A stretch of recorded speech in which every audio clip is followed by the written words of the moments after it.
இயேசுவில் பிரியமான சகோதர சகோதரிகளே, மாதா தொலைக்காட்சியின் அன்பு நேயர்களே, இன்றைய நாளினுடைய நற்செய்தியின் பின்னணியில் சிந்திக்கிற பொழுது, சட்டம் முக்கியமா அல்லது சரிந்து விழும் மனிதன் முக்கியமா என்ற கேள்விக்கான விடையாக அமைகிறது.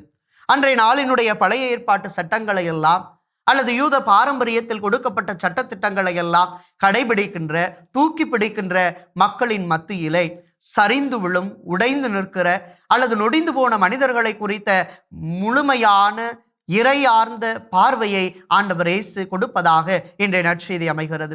காரணம், சரிந்து விழுகிற மனிதர்களை ஒவ்வொரு நாளுமாக உயர்த்துகின்ற பண்பு மிக்கவராக ஆண்டவர் இயேசு கிறிஸ்து இருந்தார். எனவேதான் இன்றைய நற்செய்தியில நாம் ஒரு சிறப்புக்குரிய ஒரு நிகழ்வினை கண்டுணர்வதாக நான் பார்க்கிறேன். காரணம், இயேசு ஓய்வு நாளில் கதிர் கொய்கின்ற தன் திருத்தூதர்களோடு இருப்பதையும், அதை பார்க்கின்ற பரிசேயர்கள் எல்லாம் அதன் மீது குற்றம் சாட்டுகிற ஒருவராக இருப்பதை நம்மால் உணர முடியாது.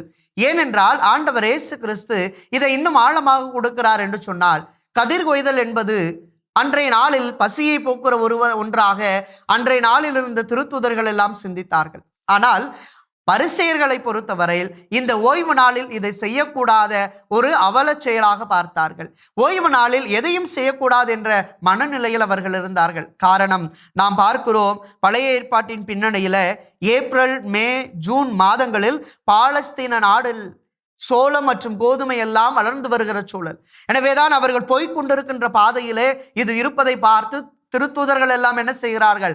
அதை பறித்து உண்கிற ஒரு மனநிலையில் இருக்கிறார்கள். அதை பார்க்கிற பரிசேயர்கள் எல்லாம் இது சரியல்ல என்று சொல்லுகிறார்கள். ஆனால் இயேசுவினுடைய போதனையை பாருங்களேன்.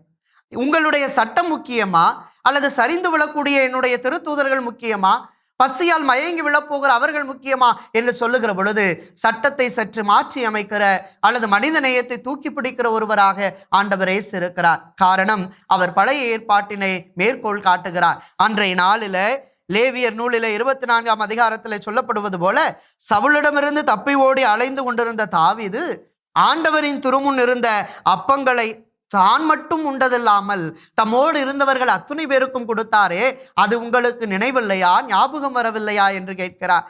ஆக அன்புக்குரியவர்களே, நாம் இன்று சட்டத்திட்டங்களோடு வாழுகிறோம். எல்லாம் அவசியம்தான், உண்மையான தேடல் தான். ஆனால் அந்த சட்டத்திட்டங்கள் மற்றவர்களை அடக்கி ஆள்வதற்கல்ல, மற்றவர்களுடைய அழிவுக்கானதல்ல, மற்றவர்களை யதார்த்தமான உணர்வை தாண்டி எதிர் அலைகளை ஏற்படுத்தக்கூடிய ஒன்றாக அல்ல, மாறாக அவர்களை வாழ வைக்கின்ற ஒன்றாக இருக்க வேண்டும் என்பதை தான் இயேசு உரக்கச் சொல்லுகிறார். எனவே மனித நேயத்தை, சட்டங்களை கடந்து செய்கிற பண்பு மிக்கவர்களாக நாம் வாழ வேண்டும் என்பதை இயேசு இன்றைய நற்செய்தியின் வழியாய் கற்றுக் கொடுக்கிறார். ஏனென்றால் ஓய்வு நாள் மனிதருக்காக உண்டாக்கப்பட்டது, மனிதர் ஓய்வு நாளுக்காக உண்டாக்கப்படவில்லை என்ற சிந்தனை எதை கொடுக்கிறது? நம்முடைய சுயநலத்தையோ சுய ஆதாயத்தையோ அல்லது நம்முடைய ஆதாயங்களுக்கு உட்பட்ட அதிகாரத்தை மேன்மையாக கடைபிடிப்பதற்கோ அல்ல, மாறாக ஆண்டவரின் துணையோடு எல்லாவற்றையும் செய்ய, எல்லா மனிதர்களையும் உள்ளடக்கிய ஒரு உரிமை வாழ்வுக்கான தேடலாக நம்முடைய வாழ்வு அமைய வேண்டும் என்பதை ஆண்டவர் இயேசு கற்றுக் கொடுக்கிறார். எனவே சிந்திப்போம். ஓய்வு நாளில் கதிர் ஓய்தல் என்பது ஆண்டவர் இயேசுவினுடைய பார்வையில் மனித நேயத்தை மற்றவருக்கு கற்றுக் கொடுக்கிற ஒன்றாக இருக்கிறது.